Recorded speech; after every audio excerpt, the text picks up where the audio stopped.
Catherine Poimbert. Alors je sais que la première question concerne le moment où j'ai commencé à écrire de la poésie. En fait, c'est une assez longue histoire. J'ai commencé à écrire de la poésie extrêmement jeune. Comme je pense beaucoup d'entre nous, j'étais adolescente, donc j'ai commencé à écrire, j'avais 17-18 ans, et j'ai écrit pendant 4 ou 5 ans une quantité assez importante de poèmes. Et ensuite, il s'est produit une chose extrêmement surprenante, c'est-à-dire que la vie m'a entraînée vers des activités multiples, vers des voyages au lointain. J'ai beaucoup voyagé, j'ai été un peu happée par le monde. Et j'ai littéralement oublié la poésie, mais oublié au point de ne plus me souvenir que j'avais une production relativement importante. Et puis est arrivé un jour, il y a une petite dizaine d'années, je commençais à repenser à la poésie, mais tout en ayant toujours oublié ce que j'avais écrit quand j'étais jeune. Et mon père, qui avait une grande maison à l'époque et qui devait la quitter, nous dit, venez, il faut vider, il y avait un grand hangar, il faut vider vos affaires, on ne peut pas garder tout ça, il y a beaucoup trop de choses, venez faire le tri. Donc nous allons faire le tri, et là je trouve au milieu du grenier, au milieu d'un bazar incroyable, un petit carton, grand comme ça, dans lequel il y avait absolument tous mes poèmes de jeunesse. Donc en fait la poésie s'est rappelée à moi, elle m'a refait signe en quelque sorte, au moment où l'écriture revenait dans ma vie, après une très longue parenthèse d'activités professionnelles, de lointain et de voyage, l'écriture revenait à moi. Et la redécouverte de ce petit carton m'a clairement indiqué que le chemin dans lequel je devais m'engager, c'était bien celui de la poésie. Donc je n'ai pas hésité une seconde.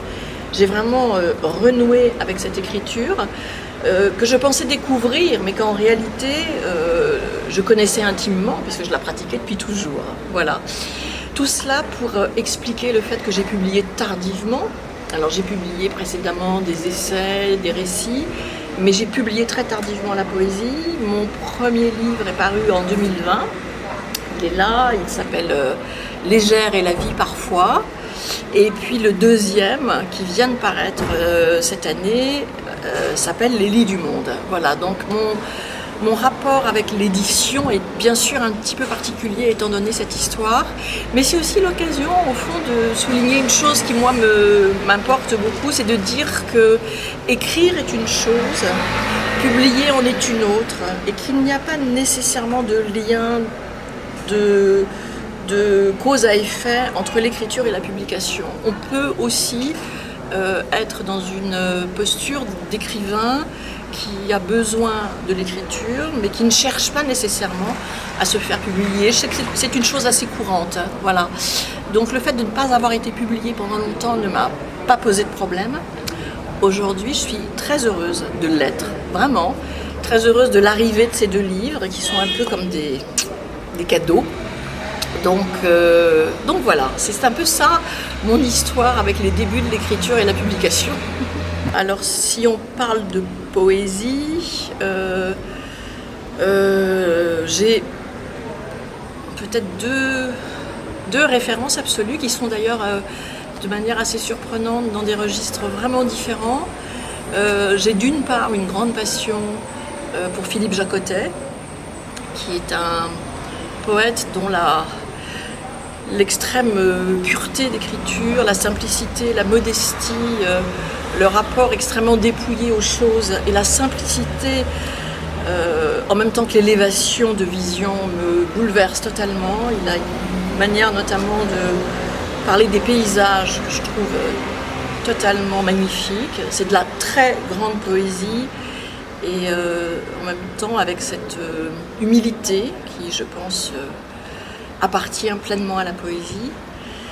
Et puis dans un registre vraiment différent, mais je suis aussi très touchée par cela, c'est une poésie beaucoup plus baroque, c'est la poésie de Saint John Perse, qui est vraiment, voilà, quand j'entends notamment ces très beaux poèmes sur les grands vents, je suis totalement remuée et bouleversée aussi par cette poésie-là, dans un tout autre registre. Voilà, ça c'est pour les références en poésie. Sinon j'ai d'autres auteurs de prédilection, mais qui sont plutôt des romanciers. Voilà. Je ne décide pas de la manière dont je les écris, parce que jusqu'à présent, ce sont des images qui me saisissent, et donc la manière est très aléatoire en réalité, parce que les poèmes peuvent survenir à des moments assez inattendus, à la suite d'une expérience, d'un instant que j'ai vécu, parfois d'un mot que j'ai entendu, qui m'a traversé l'esprit et qui m'accroche et qui fait le début de quelque chose. Donc je n'ai pas vraiment de manière, dans le sens où j'ai peu de rituels, je n'ai pas de moment de prédilection, quoique avec une petite préférence pour le matin, dans cet état un peu nébuleux dans lequel on est encore entre le rêve et l'éveil. J'aime bien écrire dans ce moment-là. Et sinon, dans la journée, ça peut être vraiment à tout moment, parce qu'une scène, une conversation, un lieu m'ont touché et que l'idée d'un poème arrive. Et là, il y a un matériau brut qui arrive, ce qui est la première étape du travail. La deuxième étape étant, j'allais dire presque la plus importante. Enfin, la deuxième étape, c'est celle vraiment du travail, de l'écriture, qui est le fait de reprendre le texte, de le polir, de le réécrire, de le modifier, parfois de le jeter, de le mettre en résonance avec un autre texte, de créer de la cohérence entre les poèmes. Enfin voilà, ça c'est tout le travail après de l'artisan en quelque sorte. Et là, c'est un travail à la fois plus ardu, presque plus modeste, mais il est fondamental, il est vraiment vital. Ça c'est le deuxième temps. Voilà. Est-ce qu'il y a des autres branches d'art qui t'aident aussi, qui donnent des éléments, je ne sais pas, la peinture, la photographie? La peinture, beaucoup. J'ai une grande sensibilité aux images. J'aime beaucoup la peinture, de manière générale. J'ai un rapport très spontané et très émotif avec la peinture. Je n'ai pas d'analyse sur un tableau et c'est ce que j'aime. Quand je suis face à un tableau, il se passe quelque chose ou il ne se passe rien, mais c'est vraiment de l'ordre du coup de foudre. C'est quelque chose de très fort.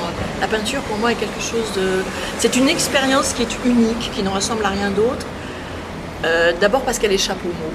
Il n'y a pas besoin de mots. D'ailleurs, quand je suis dans une exposition, en général, j'aime pas tellement parler. J'aime souvent être seule. J'ai pas besoin de partager. Autant sur un texte, j'aime partager. On est dans le registre des mots.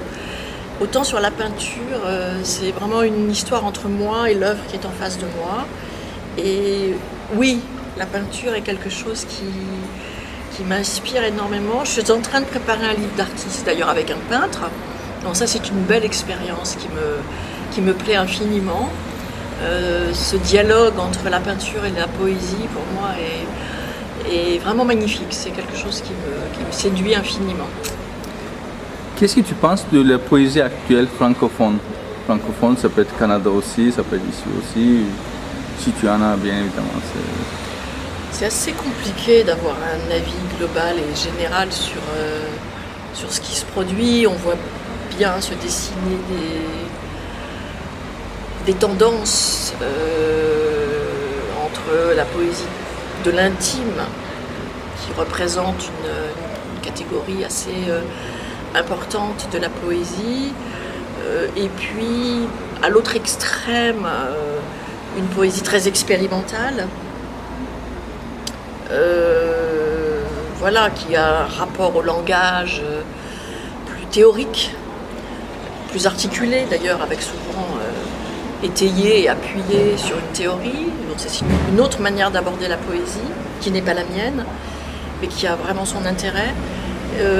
Voilà, et puis après, entre les deux, une poésie peut-être plus ancrée dans le réel, plus descriptive, plus en lien avec les éléments, je dirais.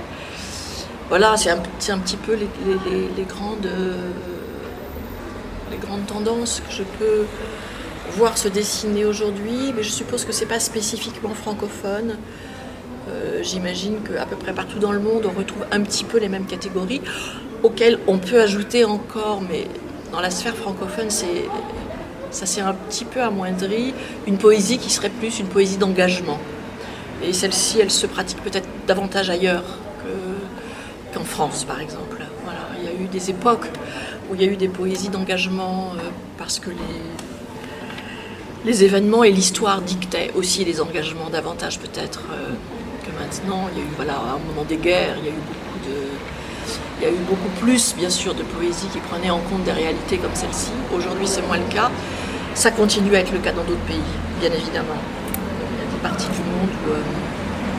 Chacun écrit en fait ce qu'il vit probablement. Chacun écrit c'est pas la même chose qu'on... Oui, bien sûr. On n'est pas détaché du monde dans lequel on vit. On appartient au monde pleinement et la poésie ne fait que tenter de dire le monde dans lequel nous nous trouvons et que nous partageons tous, qui a des diversités et des variétés absolument magnifiques. Ce qui fait que la poésie a 1000 façons de le restituer. Donc, ouais. Est-ce que la poésie est un besoin pour les autres? Pour les autres, je ne sais pas, j'espère. Je pense que la poésie a une vertu, c'est qu'elle peut rendre les gens très heureux. Et moi, j'en suis témoin quand je vois les gens qui assistent, par exemple, à des lectures de poésie. Il y a parfois des moments de grâce extraordinaires. Et on sent dans l'attitude des gens, dans leur manière d'être, qu'ils sont en train de vivre quelque chose d'exceptionnel et qu'ils sont heureux. Voilà. Donc je pense qu'elle peut rendre heureux. Moi, elle me rend parfaitement heureuse. Mais quand on écrit, on est dans une autre posture. Mais je pense que les gens qui la reçoivent peuvent vraiment ressentir des émotions aussi très fortes. Oui. La traduction. La traduction, j'en ai peu d'expérience puisque j'ai pas de livres qui ont été publiés, en tout cas pas de livres de poésie, et que je ne suis pas moi-même traductrice. En revanche, c'est bien évidemment indispensable à la circulation des textes et la poésie a vraiment besoin d'être traduite le plus possible à travers le monde pour circuler, pour être accessible à des publics les plus variés possibles. Donc c'est une activité fondamentale, bien évidemment, et les poètes qui sont traducteurs sont des gens formidables, qui font un travail je pense, qui est considérable, vraiment. Il faut les saluer et les remercier pour ce qu'ils font. Donc je vais lire 2 petits poèmes qui sont extraits de mon dernier livre qui s'intitule donc Les Lys du Monde, paru aux éditions La Rumeur Libre. Le premier s'appelle Au chevet des lys. La solitude du premier livre, je la garderai à jamais. J'étais seule et je voulais embrasser la mémoire du monde. De ville en ville, de lit en lit, le livre a grandi, dans le geste lent et maladroit du mot balbutiant. Au chevet des lits du monde où je me suis glissée, j'ai laissé quelques traces. Elles attestent ma présence. Elles disent que j'ai bien dormi là. J'ai dormi dans tant de lits. J'ai emprunté tant de chemins pour arriver jusqu'à moi. Un deuxième petit poème. Longtemps, j'ai photographié les chambres où je dormais, les lits défaits, les fenêtres voilées, les rondes lumières sur les draps froissés, les grains de poussière dorée, les rideaux longs aux fenêtres ouvertes, soulevés nonchalamment comme une respiration dans l'air, les corps des hommes à mes côtés, la soie des peaux aux épaules, les nuques tendres dans l'abandon, la douceur des paupières closes, et autour, le grand silence. J'ai dormi dans tant de lits, j'ai emprunté tant de chemins pour arriver jusqu'à moi.